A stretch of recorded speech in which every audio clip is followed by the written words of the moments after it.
모두 안녕하세요. 드디어 저희가 여호수아서를 끝내고 사사기서로 들어왔습니다. 오늘 사사기서 1장인데요.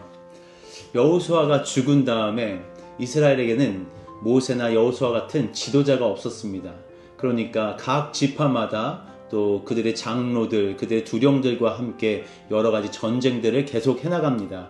이스라엘 땅에 평안이 주어졌고 안식이 주어졌지만 그들 안에서는 점령, 지역들을, 각 도시들을, 그리고 성읍들과 그 모든 산과 골짜기들에 남아있는 가나안 족속들, 여러 민족들이 계속 살고 있는 겁니다. 근데 그 하나님은 이들을 모두 쫓아내라고 말씀하시고 온전히 하나님의 백성들로 그 땅을 채우라고 하시죠.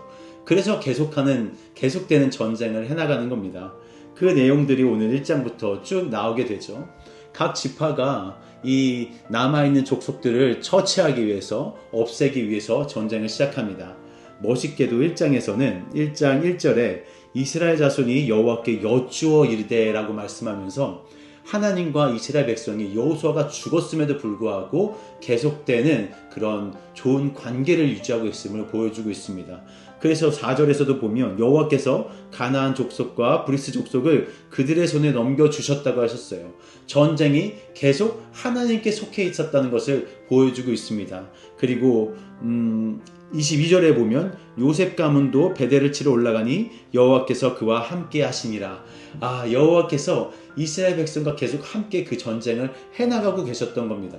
근데 안타깝게도 27절부터 마지막 절까지 36절까지는 하나님의 존재가 드러나지 않습니다. 여러 지파에서 하나님의 묻거나 하나님의 그 전쟁과 함께 하셨다는 기록이 없어요. 참 그게 안타깝고 이제 서서히 이스라엘의 그 모세의 지도력, 여호수아의 지도력이 사라지는 그때를 암시하고 있는 것을 우리에게 보여주고 있습니다. 첫 번째 제가 본 것은 무엇이냐면 먼저 유다 지파와 요셉 지파에 대해서 하나님이 함께 하셨다는 내용이에요. 유다 지파는 어떤 지파인가요? 바로 갈렙의 지파입니다. 내용 중에서도 11절에 보면 갈렙이 등장하죠. 갈렙이 지역들을 점령해 나가고 헤브론을 점령하며 또 밑에 드빌의 주민들을 쳤고 이런 모든 기럇 세벨을 친 이야기들이 나옵니다. 그러면서 하나님이 유다 지파와 함께 하셨어요. 또한 요셉 지파 22절의 요셉 지파는 어디입니까? 므낫세와 에브라임 지파죠. 이 지파는 바로 여호수아의 지파입니다. 여호수아의 지파들과 또 하나님은 함께 하셨다는 거예요.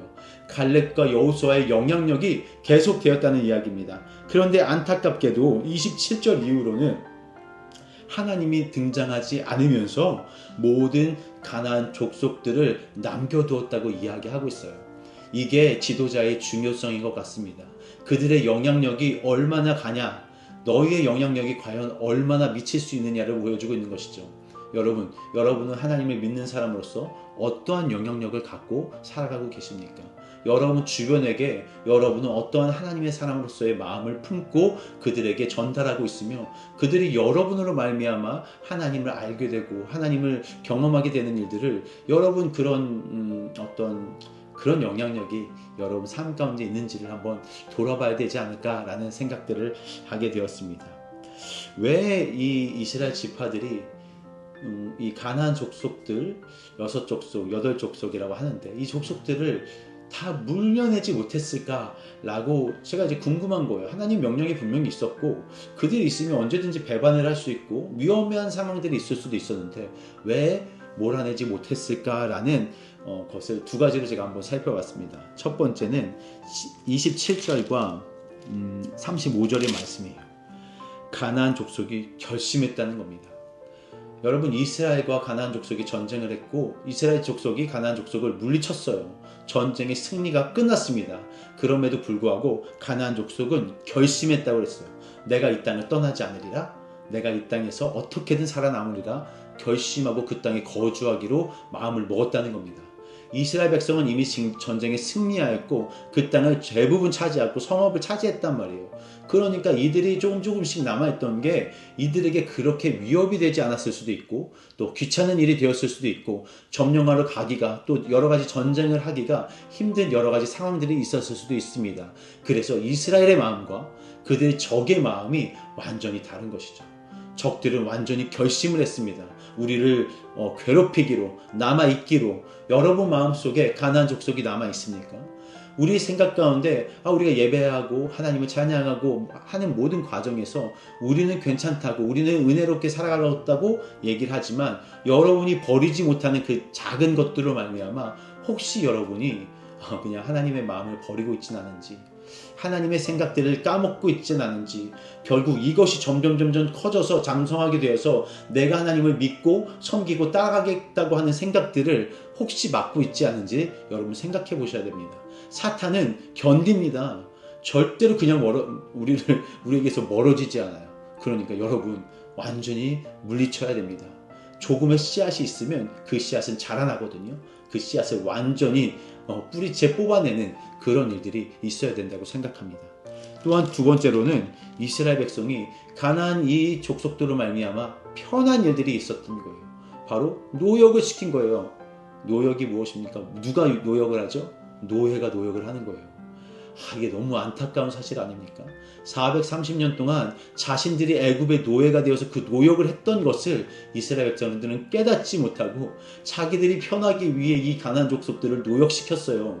노예로 전락시켜서 자기들이 그 모든 고통을 이들에게 당하게 했다고요. 여러분 이게 얼마나 참 우리가 이런 모습들이 얼마나 많습니까? 매일 우리가 당하는 그 일임에도 불구하고 우리가 어떤 상황이 되면 내가 그 당했던 그 어려운 일들을 내가 누군가한테 행하는 그런 인간의 악함이 여기서 보여지고 있는 것이죠. 여러분도 그렇지 않습니까?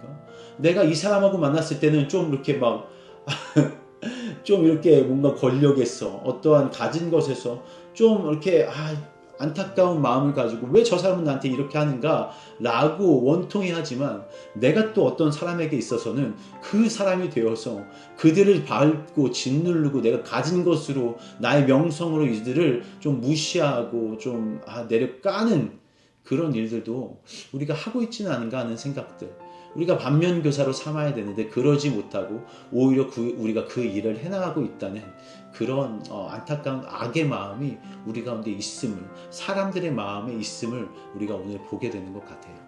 결국 사사기의 처음에 이제 떡밥을 까는 거예요.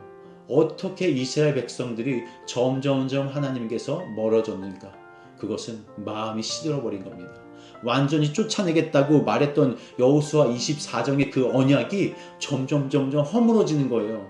그리고 자신의 편함, 그 노역을 시키면 우리가 해야 될 일들을 그들에게 떠넘길 수 있으니까 얼마나 편합니까? 내가 편하다고 해서 신앙을 버리고 내가 편하다고 해서 누군가를 깔아뭉개는 그런 일들, 여러분 이 떡밥들이 깔려서 이후에 이스라엘 백성들이 어떻게 되는지를 여러분 이제 사사기를 통해서 보게 될 겁니다. 여러분 우리 그렇게 살면 안 되니까 하나님 앞에서 여러분이 정한 그 하나님과의 언약, 그 약속들을 지켜나가시고, 또 내가 당했던 어떤 일들을 남에게 주지 않기 위해 여러분 어떤 노력을 하고 있습니까? 생각해 보시고 오늘 하루 여러분의 삶을 통해 하나님은 증거되고 있는가? 하나님 나랑 계속 얘기하고 계신가? 나는 어떠한 삶을 살고 있지? 라고 질문해 보는 하루가 되시기를 기도하고 축복합니다.